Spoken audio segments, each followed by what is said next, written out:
vidéo sur des techniques psychomagiques. Pour l'une, parce que je l'ai faite et je l'ai testée, tout à fait bluffante. La première, c'est pour stopper une relation ou un fonctionnement, une situation conflictuelle, toxique, douloureuse, enfin qui ne vous satisfait pas. La seconde, c'est pour nettoyer nos blocages inconscients. C'est Alexandro Jodorowsky qui, le premier, parle d'actes psychomagiques. Donc lui, il appelait comme ça, c'est quand il faisait des rituels qui étaient faits de symboles et de métaphores pour venir en aide à ses consultants. Hein. Et là où dans la psy classique, la parole prime, et ben là, la psychomagie propose l'agir, l'action. Et puis, je vais reprendre les propos d'Éric Laudière sur les actes psychomagiques. Les actes psychomagiques, 2 points. L'acte psychomagique parle directement à l'inconscient, dans son langage, le langage métaphorique, fonction que remplissaient nos anciens rituels de guérison. Et puis, toujours, c'est important de faire toujours ce point sur les résistances inconscientes, hein, parce qu'il peut exister 1000 raisons d'accepter des situations, même si consciemment, on se dit non, je ne veux pas vivre ceci ou cela, mais on les accepte. On accepte encore de subir ces situations, ces relations, etc. Au fond, quelque part, et elles nous procurent des bénéfices secondaires inconscients. Et justement, ces actes psychomagiques, ils sont là pour participer, pour mettre en lumière nos propres résistances inconscientes. Ça veut dire quoi mettre en lumière? Ça veut dire les monter à la surface de notre conscience, c'est-à-dire on va les conscientiser. En les conscientisant, on peut les voir. Donc ils ne sont plus camouflés, ils ne restent pas au niveau de notre subconscient. Et donc les conscientiser, c'est les sortir de leur cachette pour les observer. Et là déjà, on a fait la moitié, je dirais le 3/4 du boulot. Et puis je répète toujours cette phrase que j'adore parce qu'il faut la méditer, il faut la répéter, faut l'écrire, la noter, en faire toute une thèse. Ce qui n'est pas monté à la conscience se transforme en destin, hein, de Carl Gustav Jung.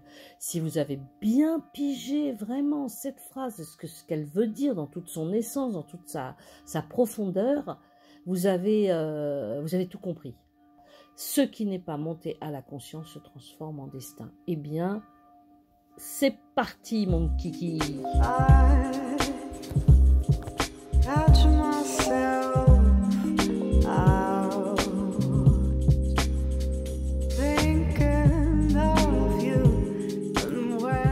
On va dessiner 2 personnages, alors de façon très simplifiée, hein, un peu comme le font les enfants. Sous le premier personnage qui me représente moi, je mets mon prénom et je mets soit la première lettre de mon nom de famille, soit mon nom de famille entièrement. Ça, c'est comme on veut.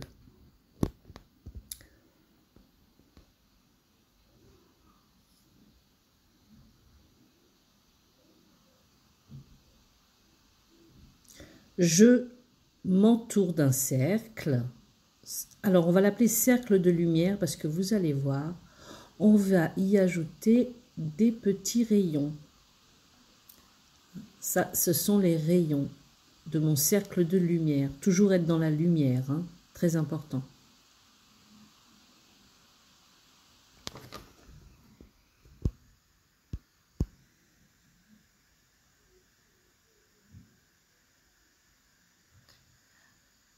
Le second va illustrer la personne avec laquelle je veux rompre, pas rompre précisément avec cette personne, mais avec ce qui nous lie, cette espèce d'attachement disharmonieux. Ça peut être un lien avec de votre entourage, quelqu'un de votre famille, votre partenaire, peu importe. Hein.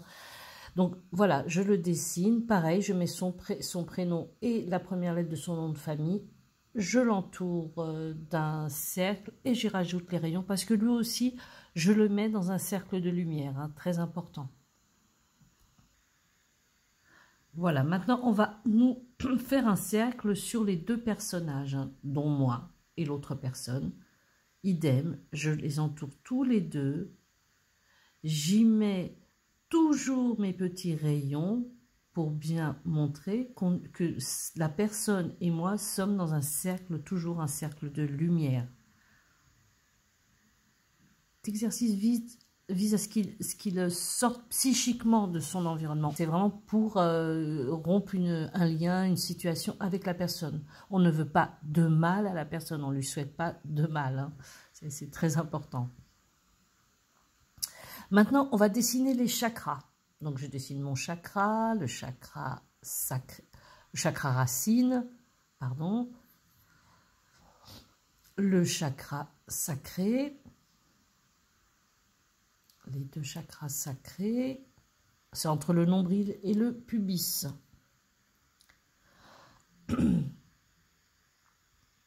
Le chakra du plexus solaire,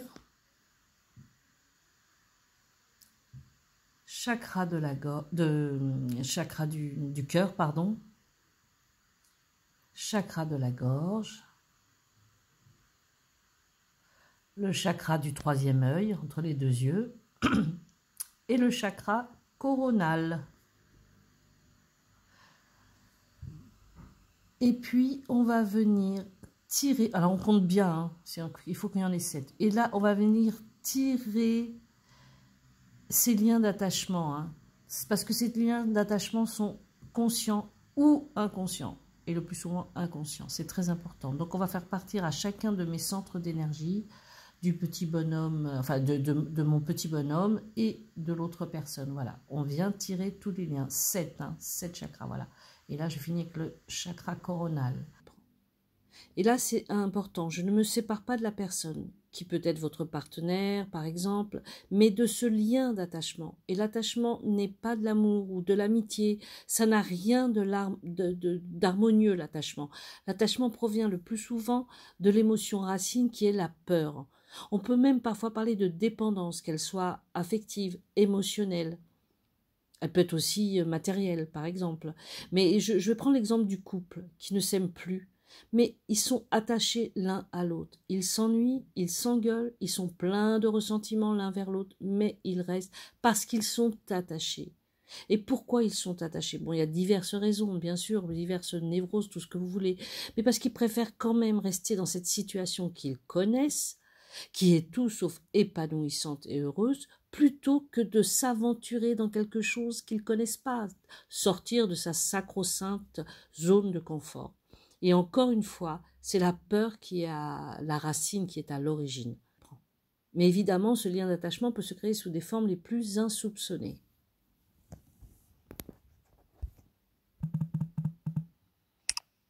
Voilà, là, on vient couper. On coupe tous ces liens.